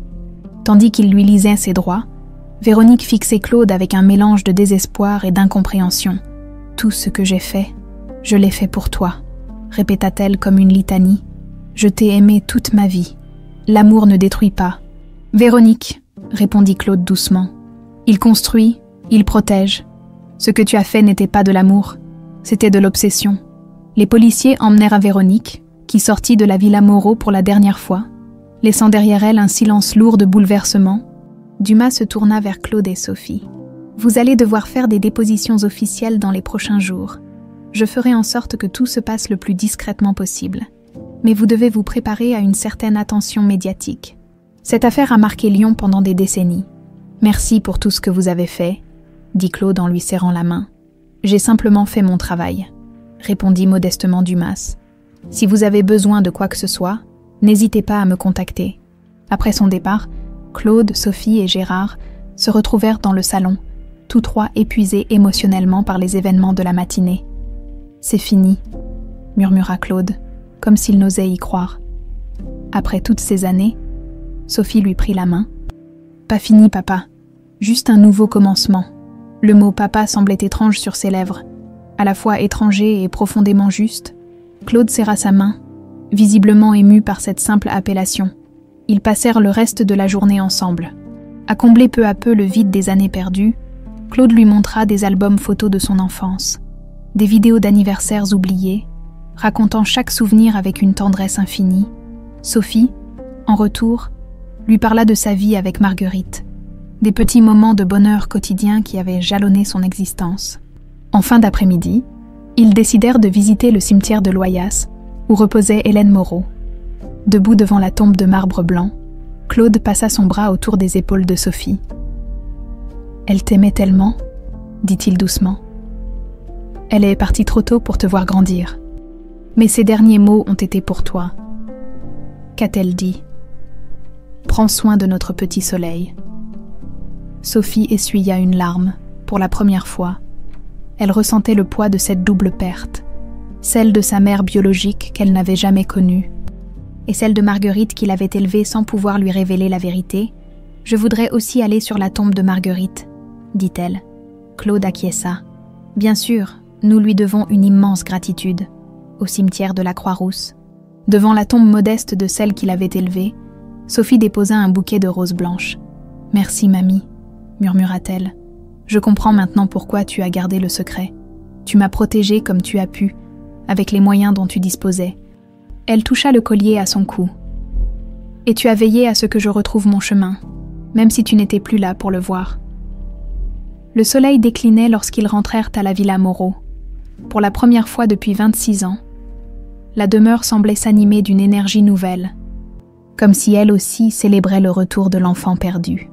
Dans le hall d'entrée, Sophie s'arrêta devant le grand portrait d'Hélène Moreau. La ressemblance entre elles était saisissante. « Bienvenue chez toi, Sophie, » dit Claude. Elle lui sourit à travers ses larmes. « Je suis chez moi. Un an s'était écoulé depuis cette journée, qui avait bouleversé l'existence de Sophie Moreau. Le printemps habillait à nouveau Lyon de couleurs tendres, et la villa Moreau, autrefois austère et silencieuse, résonnait désormais de vie et de lumière. Dans le jardin en fleurs, une réception élégante se déroulait pour célébrer l'inauguration de la Fondation Marguerite Bertrand pour les enfants disparus, créée par Sophie avec le soutien de Claude, sous les grands tilleuls. Des tables blanches accueillaient des dizaines d'invités, tandis que des serveurs en veste noire circulaient avec des plateaux de champagne. Sophie, vêtue d'une robe ivoire simple mais élégante, discutait avec François Dumas, devenu un ami précieux durant cette année de transition. « Les locaux de la Fondation sont magnifiques », commentait l'ex-journaliste. « L'idée de l'établir dans l'ancien orphelinat Saint-Joseph est symboliquement parfaite. Transformer un lieu de souffrance en espace d'espoir, » répondit Sophie. « C'est ce que Marguerite aurait voulu. » Le procès de Véronique Delaunay s'était conclu 3 mois plus tôt par une condamnation à 15 ans de réclusion pour enlèvement d'enfants et complicité de trafic de mineurs. Les témoignages d'anciens employés de l'orphelinat avaient été accablants, révélant l'étendue du réseau dirigé par sœur Mathilde et impliquant plusieurs familles fortunées de la région. Contre toute attente, Véronique avait finalement manifesté des remords lors des derniers jours du procès. Dans une lettre adressée à Claude et Sophie, elle avait exprimé pour la première fois une prise de conscience de la monstruosité de ses actes. « Tu as des nouvelles de Véronique ?» demanda discrètement Dumas. « Mon père lui a rendu visite le mois dernier », répondit Sophie. « Il dit qu'elle semble sincèrement repentante. Elle collabore avec les autorités pour démanteler ce qui reste du réseau de trafic d'enfants. »« La justice fonctionne parfois de façon inattendue », observa Dumas. Leur conversation fut interrompue par l'arrivée de Gérard. Impeccable dans son costume de majordome malgré son statut désormais officiel de retraité, « Mademoiselle Sophie, votre père souhaiterait vous voir dans son bureau avant son discours. » Elle s'excusa auprès de Dumas et suivit Gérard à l'intérieur de la villa. Malgré son départ à la retraite, généreusement financé par Claude, le vieil homme avait refusé de quitter la demeure, acceptant un appartement dans l'aile est et continuant à veiller discrètement sur la famille retrouvée. Dans le bureau, Claude l'attendait. Contemplant pensivement une photographie encadrée, Sophie reconnut l'image, elle-même à 4 ans sur la balançoire du jardin, celle qui avait déclenché toute cette extraordinaire aventure. « Tu voulais me voir, papa ?» Claude se tourna vers elle, le visage illuminé comme chaque fois qu'il l'entendait l'appeler ainsi. « J'ai quelque chose pour toi », dit-il en lui tendant un écrin de velours bleu. Sophie l'ouvrit délicatement. À l'intérieur reposait un collier identique à celui qu'elle portait depuis toujours, avec le même pendentif en forme de S. C'était le second collier, celui que je n'ai jamais pu t'offrir pour tes 5 ans, expliqua Claude. Je l'ai conservé toutes ces années, comme un symbole d'espoir. Les yeux de Sophie s'emplirent de larmes. Il est magnifique. J'ai pensé que tu pourrais le porter aujourd'hui, pour l'inauguration. Le premier collier pourrait rester sur la tombe de Marguerite, comme tu le souhaitais. Depuis plusieurs mois, Sophie avait exprimé le désir d'honorer sa grand-mère adoptive en lui laissant le collier original, ce lien qui avait finalement permis leur réunion. « C'est parfait », murmura-t-elle. Claude l'aida à mettre le nouveau collier, puis se recula pour l'admirer. « Tu ressembles tellement à ta mère. Chaque jour, je la vois un peu plus en toi. » Le processus de reconstruction identitaire avait été complexe pour Sophie. Légalement, elle avait repris son nom de naissance, tout en conservant Élodie comme second prénom. Un pont entre ces deux existences, s'adapter à son nouveau statut d'héritière Moreau, à la richesse et aux responsabilités qui l'accompagnaient, avait représenté un défi considérable. Mais le plus difficile avait été de réconcilier ces deux histoires, de fusionner Élodie et Sophie en une seule personne cohérente. Les séances avec un thérapeute spécialisé dans les traumatismes d'identité l'avaient aidé à naviguer dans ces eaux tumultueuses. Petit à petit, des souvenirs d'enfance avaient ressurgi, fragmentés, incomplets, mais authentiques, des bribes de sa vie à la villa Moreau avant l'enlèvement, des sensations plus que des images précises, la douceur du cheval à bascule sous ses mains, l'odeur des tilleuls en fleurs, la mélodie de la boîte à musique que son père lui jouait chaque soir. « Tu es prête pour ton discours ?» demanda Claude en consultant sa montre. « Aussi prête qu'on peut l'être », sourit-elle nerveusement. En tant que présidente de la nouvelle fondation, Sophie allait s'adresser publiquement à la presse et aux invités pour la première fois. Parmi eux, se trouvaient d'autres familles ayant retrouvé leurs enfants grâce à l'enquête déclenchée par l'arrestation de Véronique, ainsi que des représentants d'associations de protection de l'enfance. De retour dans le jardin, Claude monta sur la petite estrade installée pour l'occasion et prit le micro. « Mesdames et messieurs, chers amis, je vous remercie d'être présents pour ce jour si particulier. » Le silence se fit instantanément parmi les invités. Il y a 1 an, après 26 années de recherches incessantes, j'ai retrouvé ma fille Sophie. Sa voix vibrait d'émotions contenues. Ce miracle n'aurait jamais été possible sans une femme extraordinaire, Marguerite Bertrand, qui a élevé et protégé ma fille pendant toutes ces années. Il marqua une pause, cherchant Sophie du regard. Aujourd'hui, nous inaugurons une fondation qui porte son nom, dédiée à la recherche d'enfants disparus et au soutien des familles qui vivent le cauchemar que j'ai connu, pour vous présenter ce projet qui nous tient tant à cœur. J'appelle ma fille, Sophie Élodie Moreau. Les applaudissements accompagnèrent Sophie, tandis qu'elle montait sur l'estrade, face à l'assemblée. Elle prit une profonde inspiration. Merci à tous d'être présents aujourd'hui. Je me tiens devant vous comme le témoignage vivant qu'il ne faut jamais perdre espoir. Sa voix, d'abord hésitante, se raffermit progressivement. J'ai eu la chance exceptionnelle de connaître 2 amours parentaux dans ma vie. Celui de Claude Moreau, mon père biologique, qui n'a jamais cessé de me chercher, et celui de Marguerite Bertrand, ma grand-mère de cœur, qui m'a élevée avec dévouement et courage. Elle toucha délicatement son nouveau collier. La Fondation Marguerite Bertrand se consacrera à 3 missions principales: financer des recherches d'enfants disparus, soutenir psychologiquement les familles en attente et accompagner les retrouvailles et la reconstruction après ces séparations traumatiques. À mesure qu'elle détaillait le projet, Sophie se sentait portée par une force tranquille, celle de la certitude d'être exactement là où elle devait être, de faire exactement ce qu'elle devait faire. Nous ne pourrons peut-être pas réparer toutes les familles brisées, mais nous pouvons leur offrir ce que mon père et moi avons fini par retrouver, l'espoir. Les applaudissements résonnèrent longuement dans le jardin ensoleillé. Après la cérémonie officielle, Sophie s'éclipsa discrètement. Il lui restait un dernier rituel à accomplir, dans sa chambre. Elle prit l'écrin contenant son collier original celui que Marguerite lui avait confié sur son lit de mort, et se dirigea vers sa voiture. Le cimetière de la Croix-Rousse était paisible en cette fin d'après-midi. Devant la tombe de Marguerite, Sophie s'agenouilla et déposa délicatement le collier sur la pierre tombale. « Tu avais raison, mamie », murmura-t-elle. « Un jour, j'ai compris pourquoi ce collier m'appartenait. Il était la clé de mon passé, le fil d'Ariane qui m'a ramené à mes origines. » Elle effleura le marbre froid. « Je te le rends aujourd'hui avec toute ma gratitude. Tu m'as sauvée 2 fois, d'abord en m'accueillant, puis en me guidant vers ma vérité, même après ton départ. » Une brise légère agita les feuillages environnants. Comme une réponse de l'au-delà, en regagnant sa voiture, Sophie sentit une paix profonde l'envahir. Le cercle était enfin bouclé. Elle n'était plus une enfant perdue, une identité fragmentée, mais une femme complète, riche de ses 2 héritages, à la Villa Moreau. La réception se poursuivait. En franchissant le portail, Sophie contempla cette demeure qui avait été le théâtre de tant de douleurs et qui renaissait aujourd'hui dans la lumière.